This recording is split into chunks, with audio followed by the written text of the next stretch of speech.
RSS Bhajap नेत्यांच्या पुण्यामधल्या बैठकीमधील आतली बातमी आता समोर आलेली आहे। महत्त्वाची बातमी, लोकसभा निवडणुकीमधल्या पराभवाचा रोष एनसीपीवर बैठकीमध्ये चर्चा झाली आहे। सूत्रांकडून माहिती मिळते, निवडणुकीमध्ये राष्ट्रवादीचे नेते सोबत होते, मात्र कार्यकर्ते नव्हते। भाजप आणि संघाच्या पदाधिकाऱ्यांचं बैठकीमध्ये एकमत झाल्याची सूत्रांची माहिती आहे।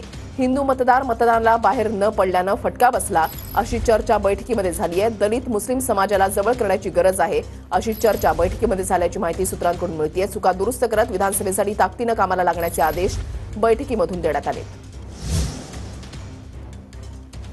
प्रदीप कापसे आमचे प्रतिनिधी आमच्या सोबत आहेत। प्रदीप, लोकसभा निवडणुकीमध्ये जो निकाल लागला त्याला अजित पवार आणि अजित पवार गटाला या ठिकाणी कारणीभूत धरलं जात आहे।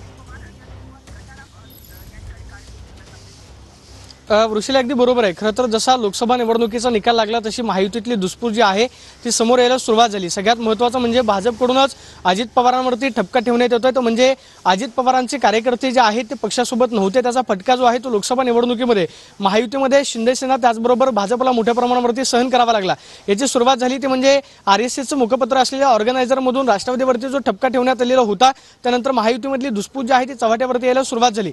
काल पुण्यामध्ये खरं तर आरएसएसच्या संघाची पश्चिम प्रांताची बैठक जी आहे ती पार पडली। याच्यासाठी महत्त्वाचे नेते जे आहे ते बैठकीसाठी उपस्थित होते, मात्र बैठकीमध्ये लोकसभा निवडणुकीचा ठपका जो आहे तो खरं तर राष्ट्रवादीवरती ठेवण्यात आल्याची माहिती मिळते। सगळ्यात महत्त्वाचं म्हणजे राष्ट्रवादीचा फटका जो आहे तो महायुतीला मोठ्या प्रमाणावरती बसला।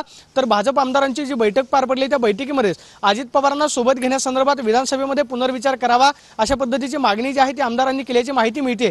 जर कदाचित भाजप आमदारांचं असं मत असेल तर मग मात्र अजित पवार नेमकं महायुतीमध्ये विधानसभेला नेमकं काय निर्णय घेतात हे पण महत्त्वाचं असणार आहे, कारण जर धुसफूस महायुतीमध्ये अशाच पद्धतीने वाढत राहिली तर त्याचा परिणाम जो आहे तो विधानसभेच्या जागांवरती सुद्धा पाहायला मिळू शकतो। विशेष म्हणजे भाजप आमदारांचं मत आहे ते म्हणजे मावळ, शिरूर त्याचबरोबर नाशिक, दिंडोरी या भागामध्ये भाजपला मोठ्या प्रमाणावरती फटका जो आहे तो सहन करावा लागला।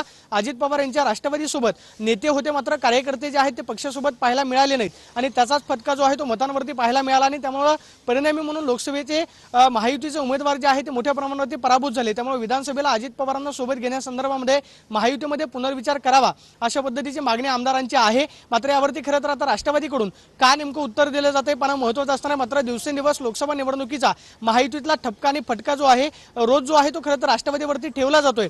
मात्र या संदर्भामध्ये आता अजित पवार यांच्या पक्षाकडून काय भूमिका स्पष्ट केली जाते किंवा अधिकृतरित्या भाजपचे नेते जे आहेत त्या संदर्भात बोलतात काय पण महत्त्वाचं असणार आहे। मात्र सूत्रांकडून जी माहिती मिळते ती काल जी पश्चिम प्रांताची आरएसएस संघाची बैठक झाली त्या बैठकीमध्ये राष्ट्रवादीवरती धन्यवाद प्रदीप दिलेल्या